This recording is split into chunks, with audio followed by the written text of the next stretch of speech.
नमस्कार शेतकरी मित्रांनो, मी आपला शेतकरी मित्र जनार्दन शिंदे आणि स्वागत करतो माझ्या यूट्यूब चॅनलवर भूजल कुंभ।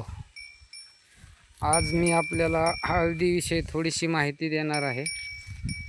जे शेतकरी हळदीची लागवड ज्यांनी कधीच केली नाही त्यांच्यासाठी थोडीशी माहिती राहणार आहे। हे बघा, हळद लावलेली आहे, टॉप क्वालिटीमध्ये सध्या हळद आलेली आहे, बघू शकताय। तर ज्यांना हळदीविषयी काही माहिती नाही त्यांच्यासाठी हा व्हिडिओ राहणार आहे। तर हळदीचं असं आहे मित्रांनो, हळदीची जर सोय केली आपण तर आपल्याला वाळून याचं एकरी 35 ते 30 क्विंटल उत्पन्न मिळतंय। जास्त सोय झाली तर 40 पर्यंत सुद्धा मिळतंय। वाळून उत्पन्न आपल्याला 40 क्विंटल पर्यंत मिळू शकते। तरीची लागवड कशी करायची हे बघू शकता। आपण 4x4 चे बेड मारलेले आहेत आणि बेडवर आपण ह्याची लागवड केलेली आहे। तर हे 2 पाखी लागवड आहे। हे बघा, 2 पाखी आहे, ही एक पाखी आहे आणि ही एक पाखी, अशी ही 2 पाखी लागवड केलेली आहे।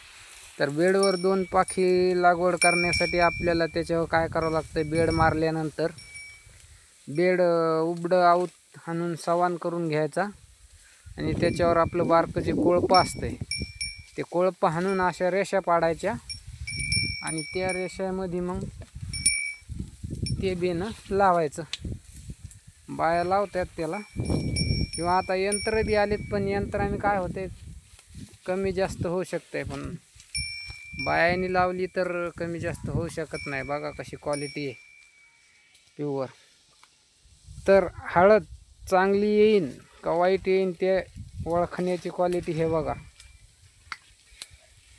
ही हळद आता नंबर 1 येईन, हिचे पानं तर मोठाले आहेच। मेन मुद्दा हा असतो हे बुड, जे चिपट आहे त्याची बघू शकता साईज कशी आहे। ही साईज अशी एकदम जब्बर आणि मोठी पाहिजे, अशी बारीक नाही पाहिजे। बारीक असली का त्याला माल जास्त लागत नाही, याला भरपूर माल लागणार आहे। खोड बघा कसं आहे, बुडापासून दाखवते अशा खोडाला जबरदस्त, आणि आपले सगळे खोड तसेच आहेत। हळदीचे 1 नंबर अशी हळद आलेली आहे, बघू शकता। आणि लागवड करायला बेनं एकराला 8 क्विंटल बेनं लागत आहे लागवडीला। समजा आता 8 क्विंटल बेनं जर घ्यायचं म्हणलं तर 4,000 रुपये 4,500 रुपये 1 क्विंटलने आपल्याला बेनं मिळून जातं कच्चं। 8 क्विंटल 4,000 धरलं तरी 8 चौक 32, 35,000पर्यंत एका एकराचं बेनं मिळून जाते। 35,000 बेण्याचा खर्च झाला, 10-1,000 लागवडीचा खर्च झाला, 40-45,000 टोटल खर्च। समजा पुढे औषधं सोडणी असेल, काही असेल, बुरशीनाशक फवारणी आहे, एकराला 1,00,000 रुपये खर्च येतो। तर एकरात 40 क्विंटल झाली आम्हाला। गेल्या वर्षी आम्हाला एकरात 40 क्विंटलचं ॲव्हरेज आलं गेल्या वर्षी, एकरी 40 क्विंटल वाळून शिजवून। तर मग एकरी 40 क्विंटल 30 क्विंटल जरी झाली, सोय नाही झाली तर 30 क्विंटलचे आम्हाला का गेल्या वर्षी 13,000 रुपयांनी भाव भेटला। तर 13 लावा भाव, 13 130, म्हणजे 10 क्विंटलचे झाले 1,30,000, त्याचे गुणिले 4 करा,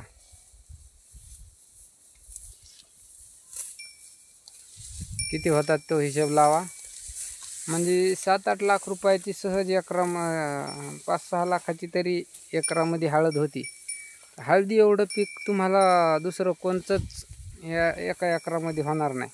हा मान्य आहे, ते पिकाला 9-10 महिन्याचं पीक आहे सरासरी धरून चालायची, मात्र लागवड आणि काढणी हे देखील तितकीच महत्त्वाची आहे। तर याची लागवड आपल्याला जूनच्या पहिल्या आठवड्यातच करायला पाहिजे। मग नंतर काय होतं, अवकाळी पावसात आपल्याला ती सापडत नाही शिजवायला, वाळू घालायला. नाही तर मग अवकाळी पावसात आपली परेशानी होती आणि मालाचं पण नुकसान होते. त्याच्यामुळं जूनच्या पहिल्या आठवड्यात हळद ही लागल्या गेलीच पाहिजे, तरच लावावी, नाहीतर लावू नये. परेशानी आपली होती, माल पण डाऊन होते, मालाची क्वालिटी डाऊन होते. त्याच्यामुळं शक्यतो कोणाला लावायची असेल जूनच्या पहिल्या आठवड्यात लावा. पाण्याचं नियोजन असायला पाहिजे, कारण पाणी लागतं. मार्चपर्यंत आपल्याला याला पाणी द्यावं लागणार आहे. फेब्रुवारीपर्यंत तर 100% पाणी द्यावं लागणार. फेब्रुवारीपर्यंत पाणी लागणार आहे. फेब्रुवारीच्या नंतर मग ही काढायला येते. मग काढून शिजून वाळून आपल्याला मार्केटला नेता येते. धन्यवाद. व्हिडिओ आवडला असेल व्हिडिओला लाईक करा. चॅनलवर नवीन असाल चॅनल सबस्क्राईब करा. जय जवान जय किसान.